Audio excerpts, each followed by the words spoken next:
요즘 50대 이상 분들이 가장 많이 하는 고민이 있습니다. 연금만으로 생활이 될까? 퇴직 후에도 돈 벌 수 있는 일이 있을까? 놀랍게도 있습니다. 그것도 집에서 큰 돈 들이지 않고요. 오늘은 실제로 많은 시니어들이 조용히 수입을 만들고 있는 방법들, 그 중에서도 현실 가능한 5가지 사례를 이야기해 보려 합니다. 퇴직 후엔 누구나 한 번쯤 이런 생각을 하죠. 이제 나는 뭘 할 수 있을까? 내가 돈을 벌 수 있는 일이 아직 있을까? 놀랍게도 있습니다. 그 시작은 생각보다 가까운 곳에 있어요. 바로 글쓰기입니다. 요즘은 예전처럼 글을 잘 써야만 돈이 되는 시대가 아닙니다. 대신 진짜 경험담을 솔직하게 나누는 게 가장 큰 경쟁력이 되었죠. 예를 들어 새로 산 전자제품을 써본 후기, 맛있게 먹은 반찬 하나, 내가 다녀온 병원 진료 경험까지. 그냥 하루의 기록 같지만 그게 누군가에게는 꼭 필요한 정보가 됩니다. 이런 글을 블로그에 쓰면 조회수가 쌓이고 체험단이나 광고 제안이 들어옵니다. 처음엔 그게 진짜 될까 싶지만 꾸준히 3개월만 해보세요. 놀랍게도 글이 돈이 되는 순간이 옵니다. 제가 아는 60대 아주머니 한 분은 처음엔 그냥 손주 사진을 올리던 블로그로 생활용품 리뷰를 시작하셨어요. 글을 잘 못 써요. 사진도 못 찍고요. 그렇게 말씀하시던 분이 지금은 매달 4,070만 원씩 꾸준히 수입을 올리고 계십니다. 비결은 단 하나, 꾸준함이에요. 매일 한 줄이라도 써보는 것. 그리고 진짜 써본 사람의 말투로 적는 것. 이거 진짜 편해요. 이건 생각보다 별로였어요. 이렇게 솔직하게 말하는 글은 사람들이 신뢰하고 다시 찾아옵니다. 요즘은 기업들도 달라졌어요. 이젠 화려한 문장보다 진짜 후기를 원합니다. 그래서 시니어 체험단을 따로 모집하는 경우도 많아요. 젊은 세대보다 신뢰도가 높기 때문이에요. 생활 경험이 많고 제품을 꼼꼼히 보는 눈이 있으니까요. 예를 들어 주방용품, 건강보조식품, 마사지기, 청소기나 전기요 같은 생활 제품은 시니어 후기의 반응이 정말 좋아요. 업체 입장에서도 진짜 써본 후기가 훨씬 가치가 있거든요. 글쓰기의 좋은 점은 시간과 장소의 제약이 없다는 겁니다. 집에서도 카페에서도 손주 낮잠 시간에 잠깐이라도 할 수 있죠. 누군가는 새벽 6시에 일어나 커피 한 잔과 함께 하루 일기를 쓰고 그게 리뷰가 되어 소득으로 돌아옵니다. 하루 1시간 투자로 한 달에 30만 원, 50만 원을 버는 분들이 요즘 정말 많아요. 그리고 이건 단순한 돈의 문제가 아니라 삶의 리듬이 생긴다는 점에서 의미가 큽니다. 하루가 조금 더 활기차지고 다시 사회와 연결되는 기분이 들죠. 혹시 글쓰기가 어렵게 느껴지신다면 이렇게 시작해 보세요. 1. 내가 최근에 써본 제품 하나를 떠올립니다. 이 좋았던 점, 아쉬웠던 점을 각각 3줄씩 적습니다. 3. 제목에 진짜 써본 후기, 직접 써보니 같은 문구를 넣습니다. 이게 바로 첫 수입으로 가는 길이에요. 요즘은 AI 글쓰기 도구도 많아요. 글을 다 써야 한다는 부담을 내려놓으세요. 핵심만 정리해서 입력하면 AI가 자연스럽게 이어주는 시대입니다. 하지만 여전히 중요한 건 사람의 진심이에요. 결국 읽는 사람은 누가 써줬는가를 느끼니까요. 그래서 시니어의 글은 강합니다.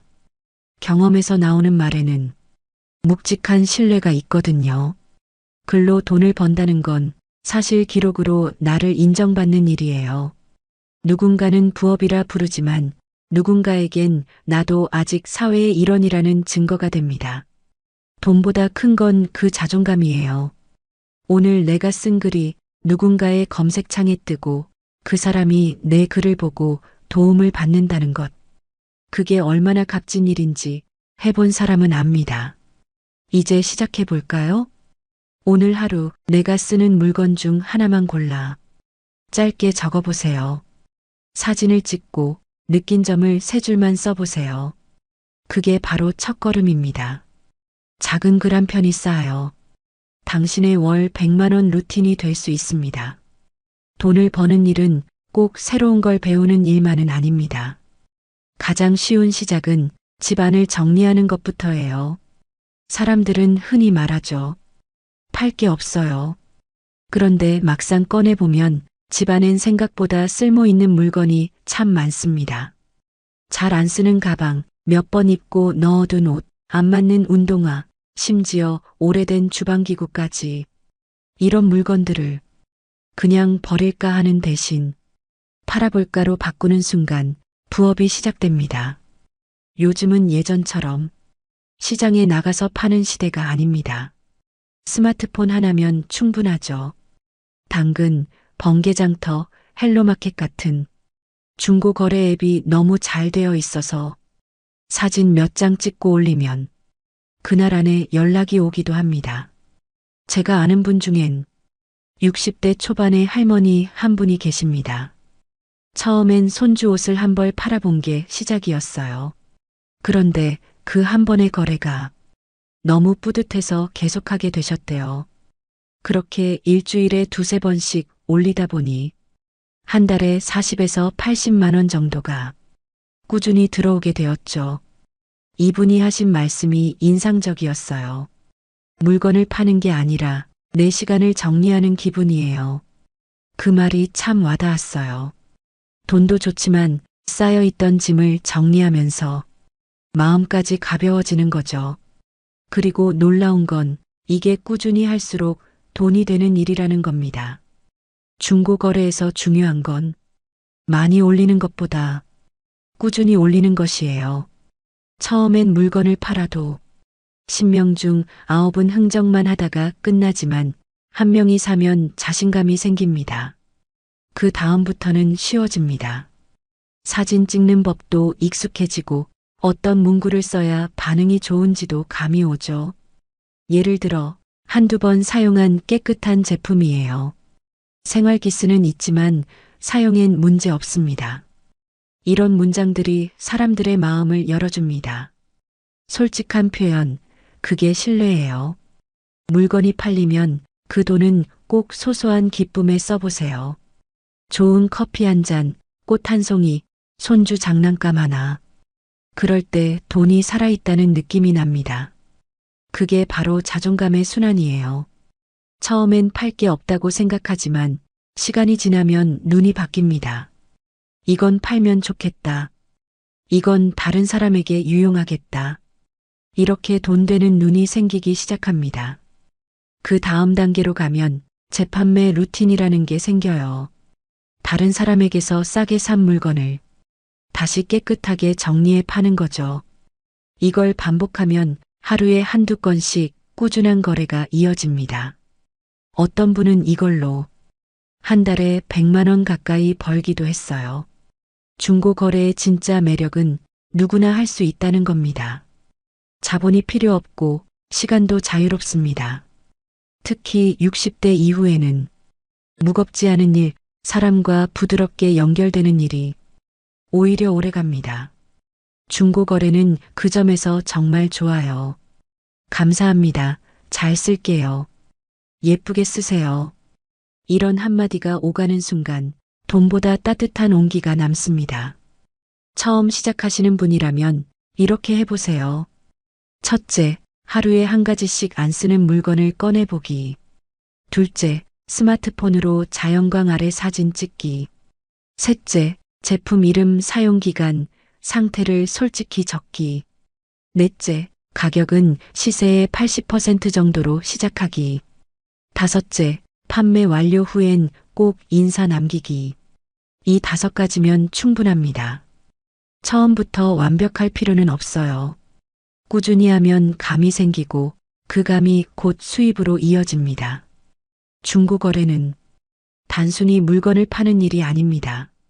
나를 다시 사회와 연결하는 일이에요. 집안에 있던 물건 하나가 다른 사람의 집으로 가고 그게 다시 누군가의 삶을 채웁니다. 그리고 그 과정 속에서 나 자신도 조금씩 변합니다. 퇴직하고 시간이 생기면 처음엔 좋다가도 금세 허전해집니다. 이제 나는 어디에 쓸모가 있을까? 내가 살아온 세월이 무슨 가치가 있을까? 그런데요, 그 살아온 세월이 바로 돈이 되는 시대가 되었습니다. 이젠 공부나 자격증이 없어도 됩니다. 경험 그 자체가 콘텐츠가 되는 시대예요. 요즘 유행하는 게 있습니다. 바로 전자책입니다. 종이책처럼 출판사를 통하지 않아도 내가 쓴 글을 온라인 서점에 올릴 수 있죠. 한번 올려두면 누군가가 내 글을 읽을 때마다 자동으로 수익이 들어옵니다. 이게 바로 퇴직 이후 가장 현실적인 부업 중 하나입니다. 처음엔 다들 이렇게 말합니다. 내 얘기를 누가 읽겠어요? 글을 잘 써본 적도 없는데요. 하지만 사람들은요, 멋진 문장을 원하지 않습니다. 진짜 살아온 이야기, 진짜 느낀 마음을 듣고 싶어 해요. 젊은 세대가 알려주는 정보보다 삶이 녹아있는 조언이 훨씬 더 큰 울림을 주거든요. 예를 들어, 퇴직 후 건강을 되찾은 이야기, 아이를 키우며 배운 인내, 남편과 갈등을 극복한 부부의 대화법, 부모님을 돌보며 깨달은 삶의 지혜. 이런 이야기는 전문가가 쓴 책보다 훨씬 따뜻합니다. 이건 꼭 누가 써줬으면 좋겠다. 그런 이야기가 바로 당신의 전자책이 될 수 있습니다. 한 분의 사례를 소개할게요. 62의 한 어르신이 계셨습니다. 젊을 때 작은 가게를 운영하다가 퇴직 후에는 하루 종일 TV만 보셨대요. 그러다 손주가 할아버지, 옛날에 가게 하던 이야기 좀 써봐요. 라고 말했답니다. 그 한마디가 시작이었습니다. 그분은 매일 1시간씩 가게를 하며 겪은 일들을 손으로 써내려갔어요. 손님과의 대화, 실패했던 날, 그리고 다시 일어섰던 순간들. 그렇게 한 달쯤 지나 글이 모이자 손주가 도화 전자책으로 만들었습니다. 그 책 제목이 30의 가게를 하며 배운 5가지 마음이었어요. 지금은 매달 서너 권씩 팔립니다. 많이 버는 건 아니지만 그분의 말로는 이렇습니다. 내가 살아온 세월이 누군가에게 도움이 된다는 게 그 자체로 행복이에요. 전자책의 장점은 단순합니다. 처음 만들 때만 조금 수고하면 그 다음부터는 시간이 지나도 꾸준히 수익이 들어온다는 겁니다. 책을 한번 만들어두면 그건 일종의 자산이 됩니다. 내가 자고 있을 때도 누군가 내 글을 읽고 있다는 거죠. 요즘은 인공지능이 도와줍니다. 글의 구조를 잡아주고 문장을 다듬어주고 표지도 디자인해줍니다. 캔바나 노션 같은 무료 툴을 이용하면 누구나 손쉽게 표지를 만들고 자기만의 이야기를 예쁜 형태로 꾸밀 수 있습니다. 돈을 들이지 않아도 진심만 있으면 충분합니다. 전자책을 만들 땐 이 순서로 하면 가장 쉽습니다. 첫째, 주제를 정합니다. 내가 가장 오래 붙잡고 있었던 경험 한 가지. 둘째, 목차를 나눕니다. 예를 들어 5가지 배움, 3가지 후회, 4가지 행복. 셋째, 하루에 한 꼭지씩 씁니다. 완벽하게 쓰려 하지 말고 그날의 기억을 편하게 풀어내면 됩니다. 넷째, 제목은 길게 짓지 말고 짧고 따뜻하게. 마지막으로 무료 전자책 플랫폼에 업로드합니다. 어렵게 느껴지시죠? 하지만 해보면 알게 됩니다. 이건 글쓰기보다 인생 정리에 가깝다는 걸요. 내가 살아온 길을 돌아보며 마음을 다듬는 시간, 그게 전자책의 진짜 보람입니다. 이 부업의 수익은 처음엔 아주 작게 시작됩니다. 그러다 입소문이 나면 한 달에 30만 원, 50만 원, 어떤 분은 100만 원 넘게 버는 경우도 있습니다. 하지만 그보다 더 큰 건 사람들의 댓글입니다. 선생님 글을 읽고 울었어요. 그 말 한 줄이 힘이 됐습니다. 그 말을 들으면 돈보다 따뜻한 기쁨이 밀려옵니다. 혹시라도 망설이신다면 오늘부터 이렇게 시작해 보세요. 하루에 딱 5줄. 내가 겪은 일, 그날 느낀 점, 배운 교훈 한 가지. 그 5줄이 모이면 한 달 후엔 한 권의 책이 됩니다. 그리고 꼭 기억하세요. 잘 쓰는 사람보다 진심으로 쓰는 사람이 오래 갑니다. 많이 버는 사람보다 꾸준히 나누는 사람이 사랑받습니다. 그분이 마지막에 이런 말을 하셨어요. 이젠 내 인생이 헛되지 않았다는 걸 알겠어요. 내 이야기를 누군가가 읽어준다는 게 그게 제일 큰 행복이에요. 삶의 경험은 나이와 함께 깊어집니다. 그 깊이가 바로 지식이 되고 그 지식이 누군가의 길을 비춰줍니다. 오늘의 당신 이야기. 그게 바로 누군가의 내일을 바꾸는 힘이 될 거예요. 나이가 들면 몸은 조금 느려지지만 마음은 여전히 누군가를 돌보고 싶어집니다. 그게 바로 이 부업의 출발점이에요. 요즘은 하루 몇 시간만 투자해도 소소한 수입을 얻을 수 있는 돌봄과 산책 일거리가 정말 많습니다. 옛날에는 이런 일을 하려면 사람 소개나 구청 연결이 필요했지만 이젠 휴대전화 하나로 충분합니다. 어플에 등록하면 가까운 동네 일거리부터 시간 단위로 고를 수 있습니다. 아이 돌봄, 반려동물 산책, 집안 정리 도우미 같은 일들이죠. 특히 반려동물 돌봄은 시니어 분들 사이에서도 인기예요. 강아지랑 산책만 해도 돈이 돼요? 네, 됩니다. 요즘은 산책 대행 서비스가 많아. 한번 나갔다 오면 10,000원에서 15,000원 정도를 받습니다. 하루 2번이면 한 달에도 꽤 큰 도움이 되죠. 어떤 분은 이렇게 말했습니다. 돈보다 강아지가 나를 기다려주는 게 좋아요. 그 말이 참 마음에 남았습니다. 혼자 있는 시간이 많은 시니어에게 이런 일은 단순한 아르바이트가 아니라 삶의 리듬을 다시 만들어주는 일이 됩니다. 매일 일정한 시간에 나가 걷고 햇볕을 쬐고 누군가를 돌본다는 감정이 생기니까요. 몸도 마음도 건강해지는 일이죠. 또 다른 예로 일주일에 2번 아이를 돌봐주는 일을 하는 할머니가 있습니다. 그분은 아이들과 그림을 그리고 책을 읽어주는 일을 하세요. 한 번 갈 때마다 2시간 정도 일하고 소정의 용돈을 받습니다. 그분의 말이 인상적이에요. 아이를 돌본다기보다 내가 젊어지는 기분이에요. 웃음소리와 함께 하루가 지나고 집에 돌아오면 피곤하지 않고 오히려 마음이 밝아진다고 하셨습니다. 이런 일은 체력보다 마음이 더 중요합니다. 친절한 말, 따뜻한 시선, 그리고 꾸준한 책임감. 그게 바로 시니어의 강점이죠.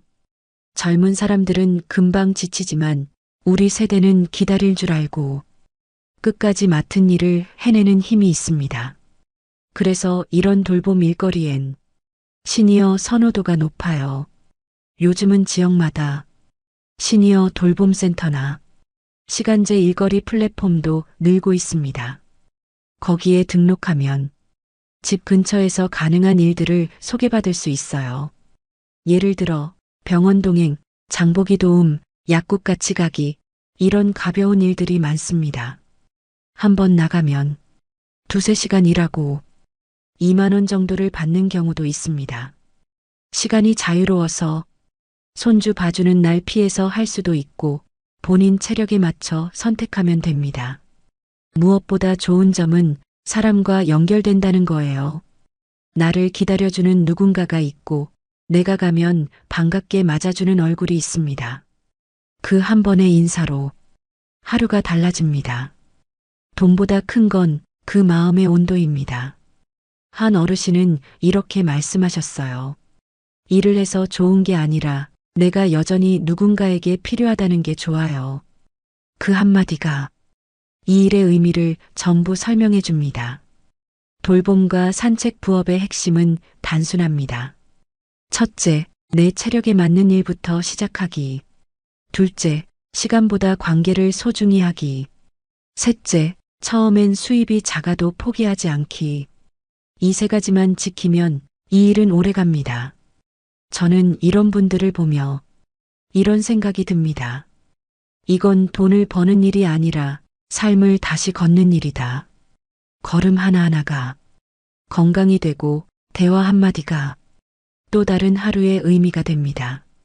어떤 분은 이렇게 웃으며 말했죠. 강아지가 나보다 부자야. 매일 일 시켜주잖아요. 그 말에 다 같이 웃었지만 그 속엔 진심이 담겨 있었습니다. 누군가에게 기대고 또 누군가가 나를 믿어준다는 건 그 자체로 행복이니까요. 이 일의 보람은 단순한 돈이 아닙니다. 몸을 움직이고 마음을 나누고 세상과 이어지는 일. 그게 바로 돌봄과 산책 부업의 진짜 가치입니다. 오늘 저녁 집 근처 공원을 천천히 걸어보세요. 혹시 누군가의 반려견이 당신의 새 일상이 될지도 모릅니다. 그 한 걸음이 새로운 부업의 시작이니까요. 요즘은 글보다 영상으로 세상이 움직입니다. 그리고 놀라운 건 60대, 70대 시니어들이 만든 유튜브 채널이 젊은 세대보다 훨씬 꾸준하게 성장한다는 겁니다. 나이 들어서 유튜브를 한다고? 이젠 그런 말 아무도 안 합니다.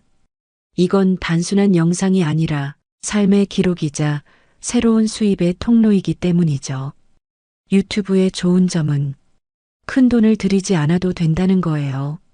스마트폰 하나, 무료 사진 몇 장, 그리고 목소리 대신 AI 음성만 있으면 충분합니다.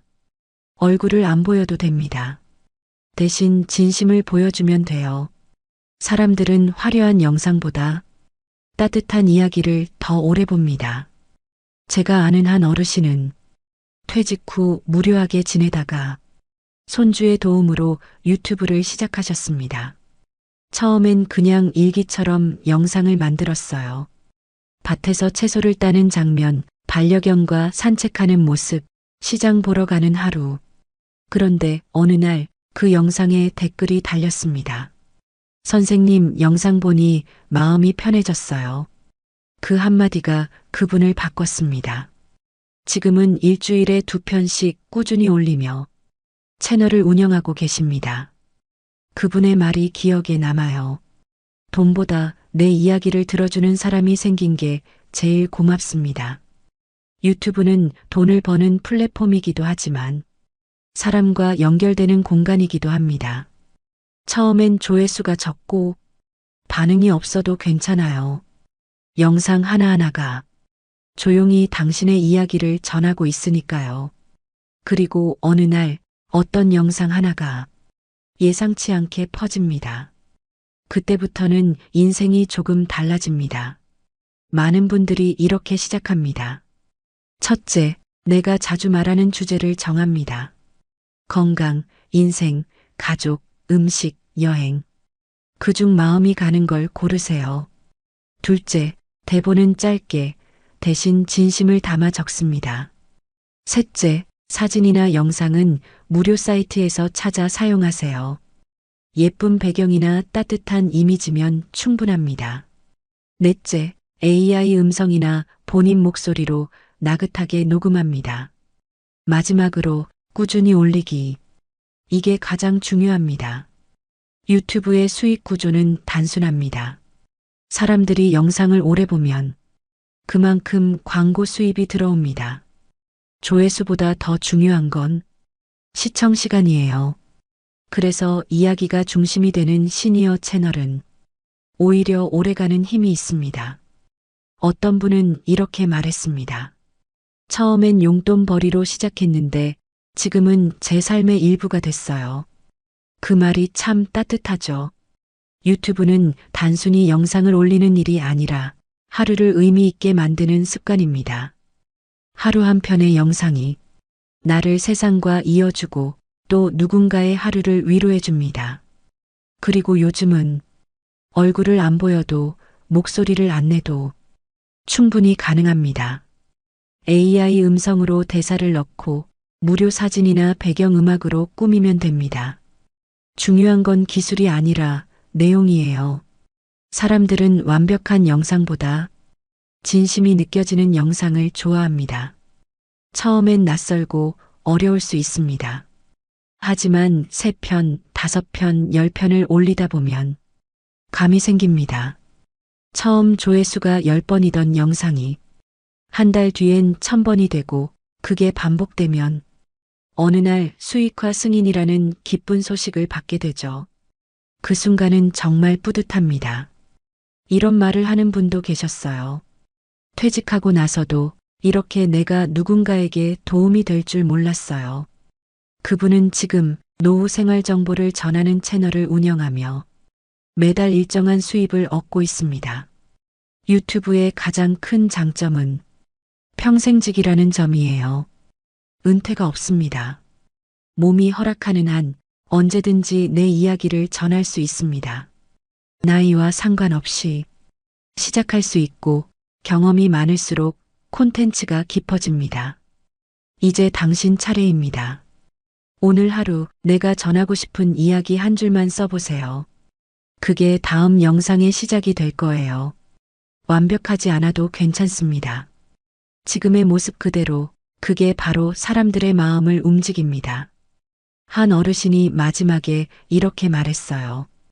유튜브 덕분에 하루가 기다려집니다. 나를 믿어주는 시청자들이 생겼거든요. 그 말이 이 부업의 본질을 말해줍니다. 이건 돈을 버는 일이 아니라 세상과 다시 연결되는 일이에요.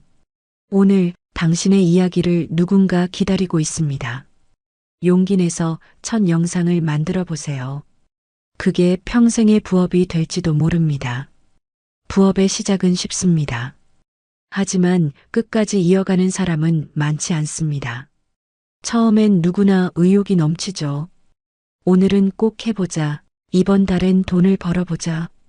그런데 며칠 지나면 피곤이 몰려오고 성과가 보이지 않으면 금세 포기하게 됩니다. 하지만 진짜 차이는 거기서 생깁니다. 처음엔 천천히 눈에 보이지 않게 쌓이지만 꾸준히 하는 사람만이 결과를 봅니다. 사람들이 말하죠. 꾸준함이 제일 어렵다. 맞아요. 정말 어렵습니다. 하지만 꾸준함이야말로 시니어에게 가장 잘 어울리는 힘입니다. 우리 세대는 한자리에 오래 버텨본 사람들이잖아요. 50년, 60년을 일하며 쌓은 인내가 있습니다. 그건 쉽게 무너지지 않아요. 이제 그 인내를 돈이 아닌 나의 새로운 일상으로 바꾸면 됩니다. 한 어르신이 이런 말씀을 하셨어요. 이 나이에 뭘 새로 하겠어. 그냥 있는 돈이나 아껴 써야지. 그 말을 듣고 저는 이렇게 대답했습니다. 지금부터라도 한 가지 일만 꾸준히 해보세요. 돈보다 더 큰 변화가 생깁니다. 그분은 중고 판매를 시작했어요. 처음엔 팔 게 없다고 하셨지만 한 달에 한두 개씩 물건을 팔면서 점점 표정이 달라졌습니다. 팔릴 때마다 내가 쓸모 있는 사람 같아요. 그 한마디에 이 부업의 본질이 담겨 있었습니다. 부업의 핵심은 큰 돈이 아닙니다. 매달 30만 원 또는 10만 원이라도 내 손으로 번 돈이라는 점에 의미가 있습니다. 그 돈이 크든 작든 상관없어요. 그건 단순한 수입이 아니라 내가 여전히 사회의 일부라는 증거이기 때문입니다. 꾸준함은 습관입니다. 한번 시작한 일을 조금이라도 매일 이어가는 것. 글을 쓰는 날엔 3줄이라도 적고 사진을 올리는 날엔 한 장이라도 올리고 산책을 하는 날엔 10분이라도 걸어보세요.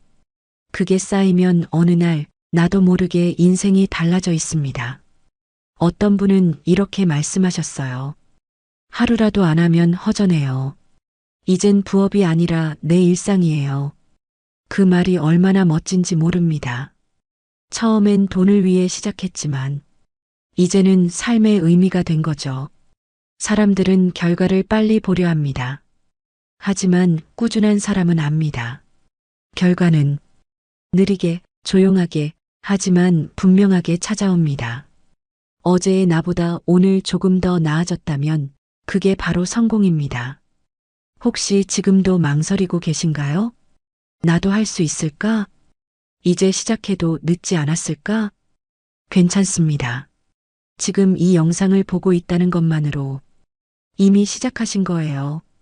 첫 발을 내디딘 사람만이 두 번째 발을 옮길 수 있습니다. 부업은 결국 꾸준함의 싸움입니다. 성공과 실패를 나누는 기준은 단 하나, 끝까지 하는가, 중간에 멈추는가. 오늘은 힘들어도 내일은 조금 더 익숙해지고 모레는 그것이 내 루틴이 됩니다. 오늘은 하기 싫다. 그럴 땐 딱 10분만이라도 해보세요. 그 10분이 당신을 포기하지 않게 만듭니다. 매일 조금씩, 한 걸음씩. 그게 바로 시니어의 힘입니다. 마지막으로 이 말을 전하고 싶어요. 꾸준함은 나를 배신하지 않는다. 돈은 때때로 오락가락하지만 꾸준히 쌓인 시간은 절대 사라지지 않습니다. 그 시간들이 쌓여 당신의 부업을 그리고 인생의 두 번째 봄날을 만들어줄 거예요. 하루를 마치고 불을 끄기 전에 문득 이런 생각이 듭니다. 내가 이렇게 살아도 괜찮을까? 이제 나한테 남은 건 뭐지? 그럴 때마다 꼭 기억했으면 좋겠어요. 인생은 나이를 기준으로 끝나는 게 아니라 마음을 기준으로 다시 시작된다는 것. 우리는 참 오랫동안 가족을 위해, 일터를 위해, 남을 위해 살아왔습니다. 이제는 조금 나 자신을 위해 살아도 괜찮아요. 부업이 단순히 돈을 버는 일이 아니라 나를 다시 세상과 연결해주는 일이 되는 이유가 바로 그겁니다. 글 한 줄, 사진 한 장, 영상 하나. 그 작은 시도들이 모여 당신의 새로운 하루를 만들어갑니다. 이 나이에 뭘 새로 시작해? 이 말을 가장 많이 듣는 세대지만 가장 용기 있는 세대도 바로 우리입니다. 한 어르신이 이런 말씀을 하셨어요. 퇴직 후엔 인생이 끝난 줄 알았어요. 근데 이젠 알겠어요. 내가 나를 다시 일으킬 수 있다는 걸요. 그 말이 참 울림이 있었습니다. 인생 이막이라는 건 거창한 게 아닙니다. 매일 아침 일어나 오늘은 뭘 해볼까? 누구에게 도움이 될까? 그렇게 생각하는 하루, 그게 바로 새로운 인생의 시작입니다. 우리는 모두 여전히 배우고 도전하고 성장할 수 있습니다. 나이는 숫자일 뿐이고 진짜 젊음은 마음의 온도에 달려 있습니다.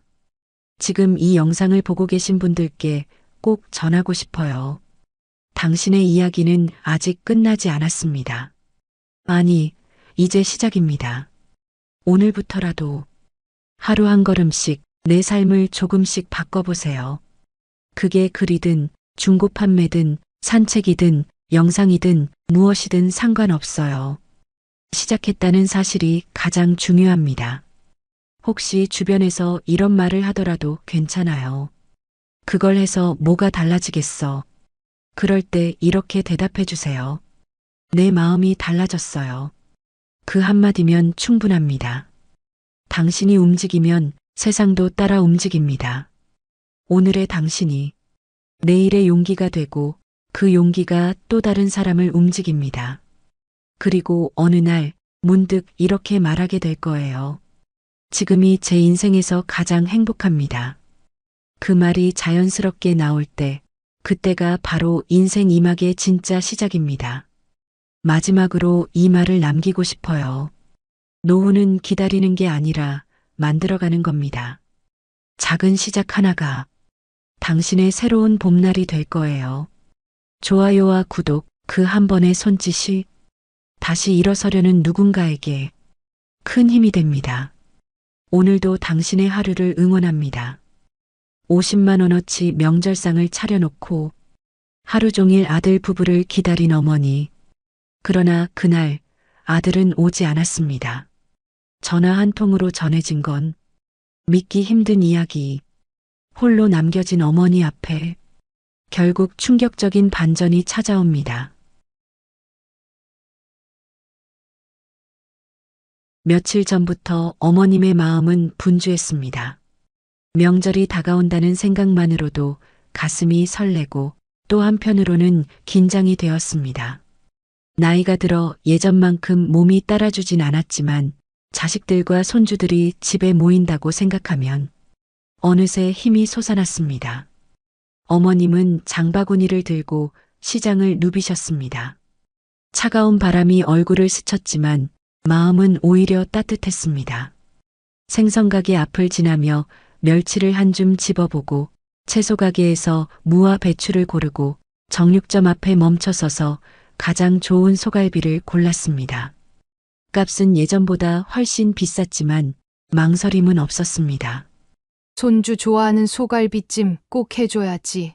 어머님은 혼잣말처럼 중얼거리며 갈비를 봉지에 담았습니다. 생각만 해도 미소가 번졌습니다. 작은 손으로 큼지막한 갈비를 잡고 맛있게 뜯던 손주의 얼굴이 떠올랐습니다. 입가에 묻은 양념을 닦아주며 잘 먹네. 우리 강아지. 했던 기억이 아른거렸습니다. 집으로 돌아오는 길 무거운 장바구니 때문에 발걸음은 느렸지만 마음은 한없이 가벼웠습니다. 오늘 사온 재료값만 해도 이미 10수만 원이 훌쩍 넘었지만 그건 중요하지 않았습니다. 가족이 함께 모여 웃고 떠들며 밥을 먹는 순간을 떠올리는 것만으로도 충분히 값진 지출이었기 때문입니다. 주방에 들어서자마자 어머님은 소매를 걷어붙였습니다. 큰 솥에 물을 올리고 고기를 손질하며 흥얼거렸습니다. 애들 좋아하는 음식 다 준비했어.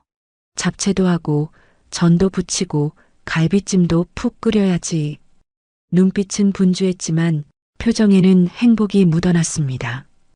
양파와 당근을 썰어 넣고 달콤한 간장 양념에 고기를 재우면서 어머님은 시계를 자꾸만 바라보셨습니다.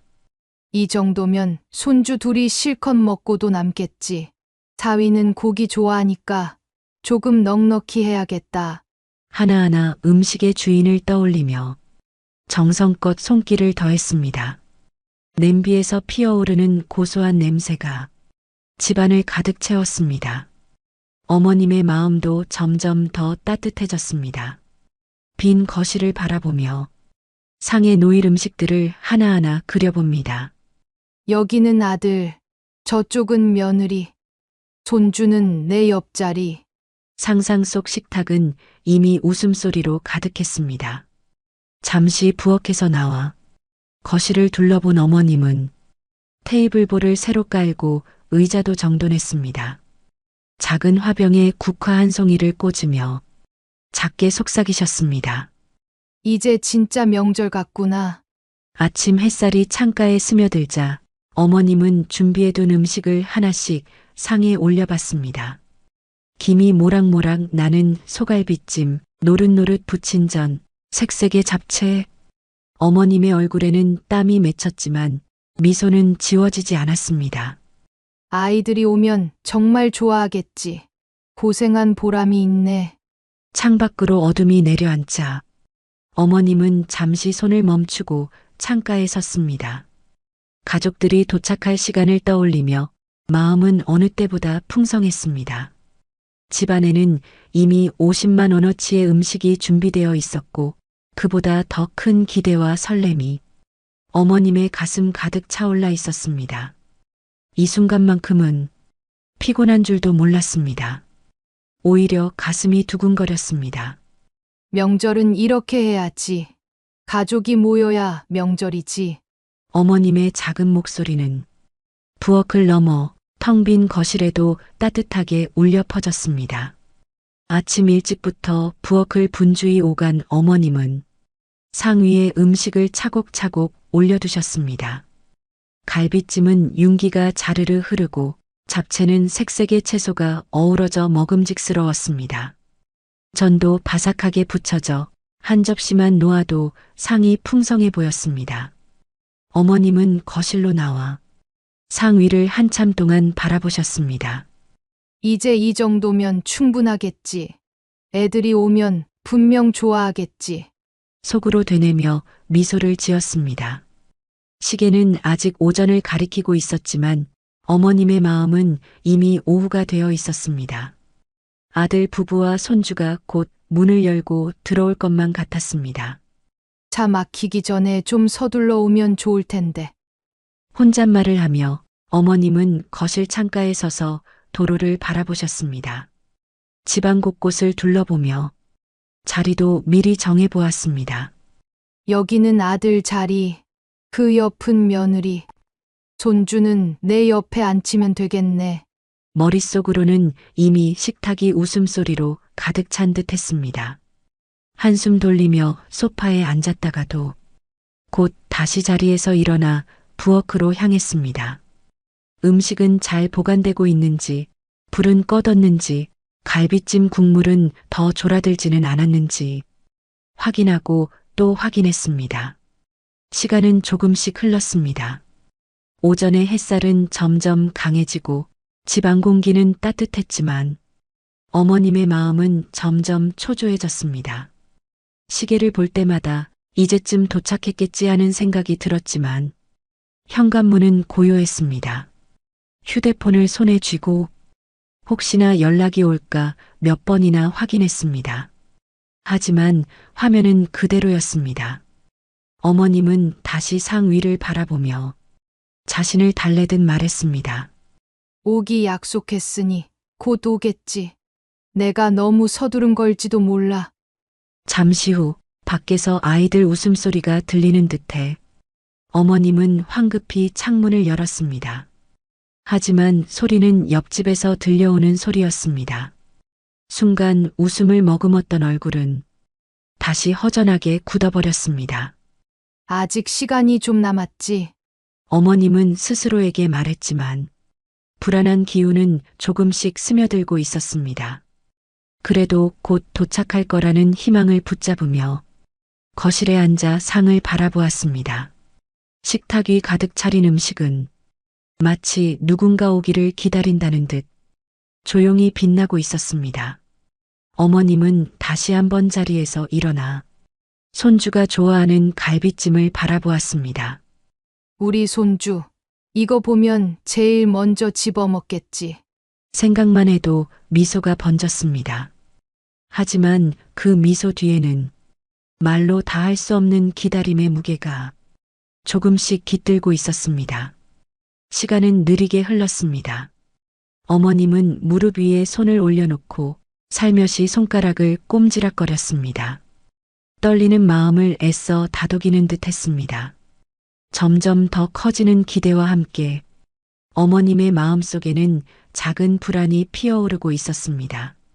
하지만 그 순간까지도 어머님은 여전히 믿고 있었습니다. 9시까지 온다고 했어. 곧 올 거야. 그 믿음 하나로 어머님은 식탁 앞에 앉아 조용히 기다림을 이어갔습니다. 시간은 어느새 정오를 훌쩍 넘어갔습니다. 햇살은 창가에 길게 드리워졌지만 어머님의 마음은 그 빛과는 달리 점점 무거워지고 있었습니다. 아침 일찍부터 정성껏 차려놓은 음식은 여전히 식탁 위에서 자리를 지키고 있었지만 김이 오르던 뜨거움은 이미 사라지고 있었습니다. 갈비찜은 윤기를 잃어가고 있었고 잡채는 점점 굳어가며 색을 잃어갔습니다. 노릇했던 전도 이제는 눅눅하게 식어 있었습니다. 어머님은 몇 번이나 휴대폰을 들었다 놓으셨습니다. 손끝이 떨려 화면을 켰다가 다시 껐습니다. 혹시 연락이 올까, 혹시 메시지가 와 있지 않을까 몇 분마다 반복했지만 화면은 고요했습니다. 시계 초침은 멈추지 않고 흘러가고 있었지만 그 소리는 오히려 더 크게 울려 퍼져 기다림의 시간을 배로 느끼게 했습니다. 차가 막히는 걸까? 아니면 손주가 보채서 늦는 걸까? 마음을 다잡으려 했지만 점점 번지는 불안은 감출 수 없었습니다. 한참을 망설이다가 결국 전화를 걸었습니다. 귀에는 신호음만 울려 퍼졌습니다. 짧은 몇 초가 몇 분처럼 길게 느껴졌습니다. 운전 중이라서 그런가 보다. 어머님은 속으로 중얼거렸습니다. 하지만 그 말은 스스로를 달래기 위한 헛된 변명처럼 들릴 뿐이었습니다. 시간은 계속 흘러갔습니다. 식탁 위 음식은 하나둘씩 빛을 잃어갔고 어머님의 눈빛도 서서히 지쳐갔습니다. 그때 낯익은 번호가 화면에 떴습니다. 순간 안도감에 얼굴이 환해졌습니다. 드디어 오고 있다는 연락일 거라 믿었습니다. 급히 통화 버튼을 누른 어머님은 숨을 고르며 귀를 기울였습니다. 그러나 들려온 목소리는 기다림 끝에 주어지는 위로가 아니었습니다. 엄마, 사실 오늘 여행 가게 됐어요. 급하게 자리가 나서 어쩔 수가 없었어요. 순간 가슴 깊은 곳에서 무언가 무너져 내리는 소리가 들리는 듯 했습니다. 그동안 품어왔던 기대, 아침부터 분주히 준비했던 마음, 50만 원어치의 정성과 사랑이 한순간에 무너져 내렸습니다. 식탁 위 음식은 여전히 풍성했지만 그 풍성함은 오히려 잔인하게 다가왔습니다. 가득 차린 음식이 이제는 텅 빈 자리를 더욱 강조하고 있었습니다. 어머님의 시선은 자꾸만 의자를 향했습니다. 그곳에 앉아 있어야 할 아들, 옆에서 음식을 덜어줘야 할 며느리, 깔깔 웃으며 갈비를 뜯어야 할 손주의 자리, 모두 비어 있었습니다. 숨을 고르려 했지만 목 안에서 끊어진 듯한 울컥거림이 차올랐습니다. 얼마나 기다렸는지, 얼마나 기대했는지 그 누구보다 본인만이 알 수 있었습니다. 마침내 어머님의 입에서 작은 한마디가 흘러나왔습니다. 이럴 거면 못 온다고 미리 말이라도 하지. 그 목소리는 텅 빈 집안의 메아리처럼 울렸습니다. 그 한마디는 오랜 기다림 끝에 찾아온 절망의 무게를 그대로 담고 있었습니다. 그날 명절의 설렘은 깊은 상실감과 절망으로 완전히 바뀌어 버렸습니다. 전화를 끊은 뒤 집안은 더욱 조용해졌습니다. 아까까지는 초침 소리조차 잘 들리지 않았는데 이제는 그 작은 소리가 집안을 가득 메우는 듯 했습니다. 어머님은 멍하니 식탁 앞에 앉았습니다. 정성껏 준비한 음식이 가득 차 있었지만 그 풍성함이 더 이상 기쁨을 주지 못했습니다. 오히려 차갑게 굳어가는 음식들이 자신의 마음을 비추는 거울 같았습니다. 갈비찜은 윤기를 잃어가고 있었습니다. 아침부터 공들여 끓였던 국물은 차갑게 식으며 겉돌았습니다. 잡채는 점점 굳어가며 한 덩어리처럼 엉켜 있었고 노릇했던 전도 눅눅하게 젖어 있었습니다. 내가 뭘 위해 이렇게 고생을 한 걸까? 작은 한마디가 허탈한 한숨과 함께 흘러나왔습니다. 어머님의 시선은 자꾸만 빈자리를 향했습니다. 저 자리에 앉아 있어야 할 아들, 그 옆에서 미소 지어야 할 며느리, 그리고 옆자리에서 깔깔 웃으며 갈비를 뜯어야 할 손주, 모두 비어 있었습니다. 그 빈자리는 단순히 의자 하나가 비어 있는 것이 아니었습니다. 오랜 시간 쌓아온 기대와 설렘이 허공으로 사라져버린 자리였습니다. 어머님은 젓가락을 들어 올려 보았습니다. 하지만 곧 힘없이 내려놓았습니다. 젓가락 끝은 음식에 닿지도 못했습니다. 허기보다는 허무가 먼저 밀려왔기 때문입니다. 집안 공기는 정적에 눌려 있었습니다. 그 정적은 오히려 무겁게 다가와 어머님의 마음을 더 깊이 짓눌렀습니다. 시계는 여전히 규칙적으로 흘러가고 있었습니다. 그러나 어머님에게는 그 시간이 더딘 고통처럼 느껴졌습니다. 숫자가 바뀔 때마다 허무의 무게가 더해지는 듯 했습니다. 창밖 햇살은 여전히 환했지만 그 빛은 더 이상 위로가 되지 못했습니다. 어머님의 그림자는 길게 늘어져 빈 거실 바닥에 쓸쓸히 드리워져 있었습니다. 그 순간 어머님의 입에서 또 다른 한마디가 흘러나왔습니다. 명절이 이렇게 허무할 수도 있구나. 그 목소리는 누구에게 들려주려는 말이 아니었습니다. 스스로에게 건네는 체념 섞인 독백 같았습니다. 부엌 한쪽에 놓인 화병 속 국화는 아직 싱싱하게 피어 있었지만 그조차 어머님의 눈에는 쓸쓸하게만 보였습니다. 식탁 위 가득 놓인 음식과 텅 빈 자리가 대비되며 공허감은 더 크게 밀려왔습니다. 어머님은 조용히 의자에 등을 기대셨습니다.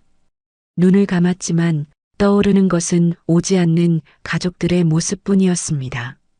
잠시 후 눈을 떴을 때도 현관문은 여전히 굳게 닫혀 있었습니다. 아침부터 이어진 설렘과 기대는 그날 오후가 되자 깊은 허무로 완전히 바뀌어 있었습니다. 정성껏 차린 음식은 어머님의 마음처럼 차갑게 식어갔습니다. 그리고 집안에는 말로 다 할 수 없는 쓸쓸함만이 가득 남았습니다. 어머님은 여전히 식탁 앞에 앉아 있었습니다. 텅 빈 집안에는 초침 소리만 울려 퍼졌습니다. 기대와 설렘으로 시작한 하루가 허무로 가득 채워지는 순간이었습니다. 하지만 그때 갑자기 현관문 쪽에서 초인종 소리가 들렸습니다. 어머님은 순간 고개를 들었습니다. 설마 하는 마음이 먼저 들었지만 이미 아들의 전화를 들은 뒤였기에 기대와 믿음을 동시에 내려놓은 상태였습니다. 그럼에도 불구하고 발걸음은 저절로 현관 쪽으로 향했습니다. 조심스레 문을 열자 예상치 못한 얼굴이 눈에 들어왔습니다. 문 앞에는 딸 부부가 서 있었습니다. 밝은 표정의 딸은 손에 작은 보따리를 들고 있었고 옆에 선 사위도 따뜻하게 웃고 있었습니다. 어머님의 눈가가 순간 흔들렸습니다. 허무와 외로움으로 무너져 있던 마음에 따뜻한 빛이 스며드는 듯 했습니다.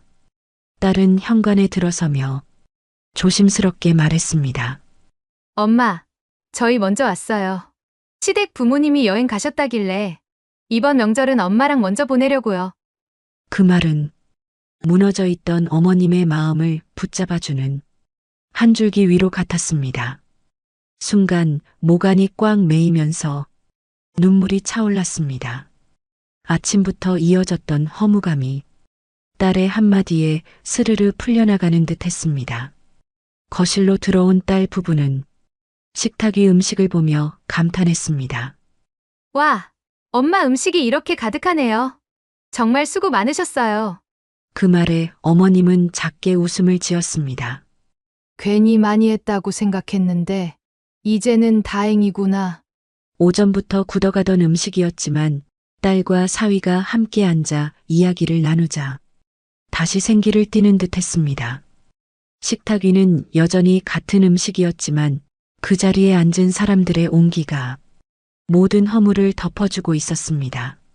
어머님은 국을 덜어주고 딸은 전을 접시에 담으며 대화를 이어갔습니다. 사위는 맛있게 음식을 집어먹으며 이게 명절의 맛이죠? 하고 웃었습니다. 그 웃음소리에 집안은 금세 따뜻해졌습니다.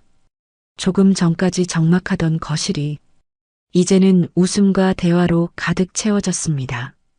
어머님의 마음속에도 다시 미소가 번졌습니다. 그래, 명절은 꼭 큰 잔치가 아니어도 되지. 함께하는 사람이 있다는 게 중요한 거지. 허무했던 시간이 따뜻한 위로로 채워지는 순간이었습니다. 딸이 가져온 작은 보따리 속에는 직접 만든 과일청과 떡이 들어 있었습니다. 어머님은 그것을 받아들며 또 한 번 마음이 울컥했습니다. 정성 어린 선물이 단순한 음식 그 이상으로 큰 힘이 되어 주었기 때문입니다. 그날의 식탁은 많은 이가 함께 앉은 자리는 아니었지만 그 어느 때보다 따뜻했습니다. 음식은 다시금 제자리를 찾았고 집안에는 웃음소리와 이야기꽃이 피어났습니다. 그리고 어머님은 속으로 되뇌셨습니다. 역시 명절은 사람과 함께여야 하는구나. 그 작은 깨달음이 무너진 마음을 단단히 붙잡아 주었습니다. 딸 부부가 자리를 잡자 어머님은 다시 힘을 내어 식탁 앞에 앉으셨습니다. 조금 전까지만 해도 차갑게 식어가던 음식들이 이제는 누군가의 젓가락이 닿으면서 다시 따뜻함을 되찾는 듯 했습니다. 사위는 갈비찜을 한 입 크게 먹고 연신 고개를 끄덕였습니다. 역시 어머니 솜씨는 따라갈 수가 없네요. 그 말에 어머님의 입가에도 미소가 번졌습니다. 아침부터 허무했던 마음이 순간 조금씩 풀려나갔습니다. 딸은 어머니 곁에 앉아 정성껏 전을 접시에 덜어드렸습니다. 엄마, 이것 좀 드세요. 저희만 먹을 게 아니라 엄마도 같이 드셔야죠. 그 따뜻한 말에 어머님은 잠시 고개를 끄덕이며 웃음을 지었습니다. 식탁 위에는 여전히 음식이 풍성했지만 이번에는 그 풍성함이 외로움이 아니라 가족의 온기를 더 크게 느끼게 해주었습니다. 대화가 오가고 밥그릇과 젓가락이 부딪히는 소리가 들리자 적막하던 집안은 금세 활기를 되찾았습니다.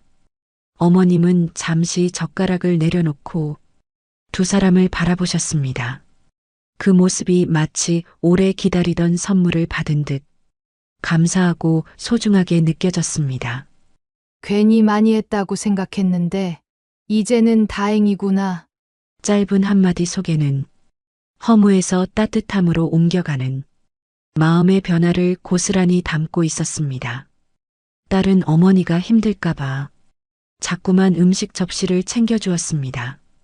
사위는 분위기를 밝히기 위해 명절 때 있었던 재미난 이야기를 꺼냈습니다. 세 사람은 함께 웃었고 그 웃음소리는 집안 가득 퍼져나갔습니다. 그 순간 아까까지는 텅 비어있던 식탁이 더없이 따뜻하고 풍성하게 느껴졌습니다. 사람이 함께하니 같은 음식이 전혀 다르게 다가왔습니다. 음식은 단순히 먹는 것이 아니라 사람과 함께할 때 비로소 제 가치를 가지는 것임을 어머님은 새삼 느끼셨습니다. 식사를 이어가며 딸은 어머님의 손을 한번 잡아드렸습니다. 엄마, 저희가 있어서 다행이죠? 올해는 엄마 외롭게 두지 않을게요. 그 말은 단순한 위로가 아니었습니다. 어머님에게는 그동안 느꼈던 외로움과 허물을 녹여내는 따뜻한 약속처럼 들렸습니다.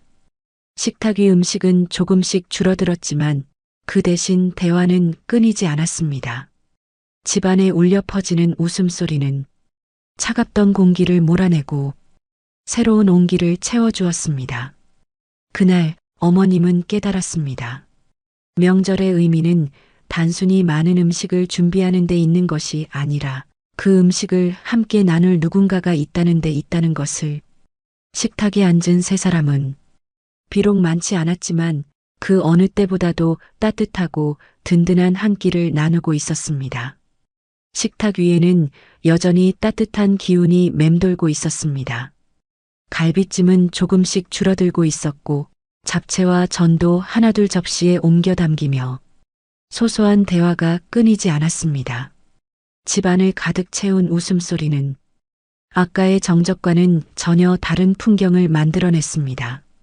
어머님은 딸 부부가 함께 있는 것이 그저 감사할 따름이었습니다. 하지만 그 순간 딸의 얼굴에서 묘한 긴장감이 읽혔습니다. 밝은 웃음을 지으려 애쓰는 듯 했지만 눈빛 어딘가에 망설임이 깃들어 있었습니다. 딸은 젓가락을 잠시 내려놓더니 차분히 어머니를 바라보았습니다. 사위 역시 곁에서 가볍게 고개를 끄덕이며 무언가를 함께 준비한 듯한 표정을 지었습니다. 그 분위기를 감지한 어머님은 조금 놀란 듯 두 사람을 번갈아 바라보셨습니다. 딸은 숨을 고르더니 조심스럽게 말을 꺼냈습니다. 엄마, 사실은 오늘 드릴 말씀이 있어요. 순간 집안의 공기가 또다시 무겁게 가라앉는 듯 했습니다. 어머님의 심장은 덩달아 빠르게 뛰기 시작했습니다. 딸은 잠시 고개를 숙였다가 천천히 다시 어머니와 눈을 맞췄습니다. 엄마, 저 임신했어요. 그 한마디는 정적을 깨뜨리고 공기를 바꿔버렸습니다. 아까까지 따뜻했던 식탁은 순간 놀라움으로 가득 찼습니다. 어머님은 믿기 힘든 듯 젓가락을 들고 있던 손을 멈추었습니다. 눈가에는 놀람과 기쁨이 동시에 번져나갔습니다. 정말이니? 내가 짧지만 떨리는 어머님의 목소리는 그동안의 긴 기다림과 간절함이 모두 묻어나는 듯 했습니다. 딸은 눈가에 눈물이 맺힌 채 고개를 끄덕였습니다. 네, 엄마 10년 동안 기다렸는데 기적처럼 자연임신이 되었어요. 그 목소리는 기쁨과 두려움, 설렘과 눈물이 뒤섞여 있었습니다. 어머님의 눈에서는 순간 눈물이 흘러내렸습니다. 아까까지 허무했던 하루가 순식간에 감사와 기쁨으로 바뀌는 순간이었습니다. 손끝이 떨렸지만 그 떨림 속에는 행복이 가득 담겨 있었습니다. 사위가 옆에서 조용히 덧붙였습니다. 저희도 아직 믿기지가 않아요. 하지만 오늘 이 소식을 엄마께 가장 먼저 전하고 싶었어요. 그 말은 어머님 마음을 더욱 뜨겁게 만들었습니다. 식탁 위 음식은 여전히 그대로였지만 이제는 단순한 명절상이 아니라 새 생명의 소식을 함께 맞이하는 기쁨의 상징처럼 느껴졌습니다. 어머님은 눈물을 훔치며 속으로 되뇌셨습니다. 이렇게 큰 선물이 찾아오다니 올해 명절은 절대 잊지 못하겠구나. 짧은 한마디였지만 그 안에는 10년의 기다림과 헤아릴 수 없는 눈물이 담겨 있었습니다. 그리고 그 순간 집 안가득 울려 퍼진 웃음과 눈물은 그 어떤 잔치보다 값지고 소중했습니다. 집안은 이전과는 전혀 다른 공기로 가득 차 있었습니다. 아침부터 무겁게 드리웠던 허무와 적막은 어느새 눈물과 웃음이 뒤섞인 따뜻한 분위기로 바뀌어 있었습니다. 식탁 위 음식들은 여전히 남아 있었지만 그 의미는 더 이상 비어 있는 자리가 아니었습니다. 이제는 새로운 생명을 함께 기다리는 기쁨의 상징처럼 느껴졌습니다. 어머님은 눈가를 훔치며 딸의 손을 꼭 잡았습니다. 그 손은 따뜻했고 떨림 속에서도 힘이 느껴졌습니다. 고맙다. 정말 고맙다. 이런 날이 올 줄은 꿈에도 몰랐다. 그 목소리는 오랜 기다림의 끝에서 비로소 찾아온 기적을 마주한 감격으로 떨리고 있었습니다. 딸은 조심스럽게 고개를 끄덕였습니다. 엄마가 늘 옆에서 믿어주고 기다려줘서 저희가 버틸 수 있었어요. 이제 저도 엄마처럼 좋은 엄마가 되고 싶어요. 그 말은 단순한 고백이 아니라 세대를 이어가는 다짐처럼 들렸습니다. 사위는 옆에서 두 사람을 지켜보다가 잔을 들어 올렸습니다. 앞으로 우리 가족에게 새로운 시작이 찾아왔으니 오늘은 이 기쁨을 함께 나누는 날로 기억합시다. 잔이 맞부딪히는 작은 소리가 집 안가득 울려 퍼졌습니다. 그 소리는 단순한 건배가 아니라 새로운 희망을 여는 의식처럼 들렸습니다. 식탁 위에는 여전히 명절 음식이 있었지만 이제는 모두가 조금씩 맛을 보며 함께 웃고 이야기했습니다. 음식은 더 이상 허물을 상징하지 않았습니다. 오히려 미래를 위한 든든한 힘처럼 다가왔습니다. 창밖으로는 석양이 천천히 물들고 있었습니다.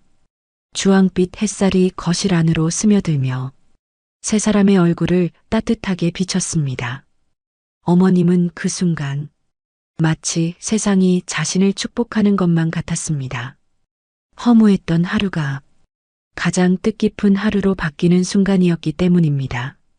손에 잡히는 기쁨, 가슴을 가득 채우는 희망, 그리고 무엇보다 가족이라는 든든한 울타리. 어머님은 속으로 되뇌셨습니다. 오늘을 절대 잊지 못하리라. 이 기적이 우리 가족의 새로운 출발이구나. 명절은 때로 허무하고 외로운 날이 될 수도 있습니다. 하지만 그날 어머님에게 명절은 새로운 생명의 소식을 알리는 인생에서 가장 큰 선물이 되어 주었습니다. 올해 명절은 내 생애 가장 소중한 날이구나. 짧은 한마디는 이제 시작될 새로운 여정을 향한 다짐이자 감사였습니다. 그리고 집안에는 오랫동안 잊히지 않을 따뜻한 웃음과 눈물이 끝없이 이어지고 있었습니다. 오늘 이야기가 마음에 와닿으셨다면 구독과 좋아요, 그리고 댓글로 함께 해주세요. 여러분의 작은 응원이 큰 큰 힘이 됩니다.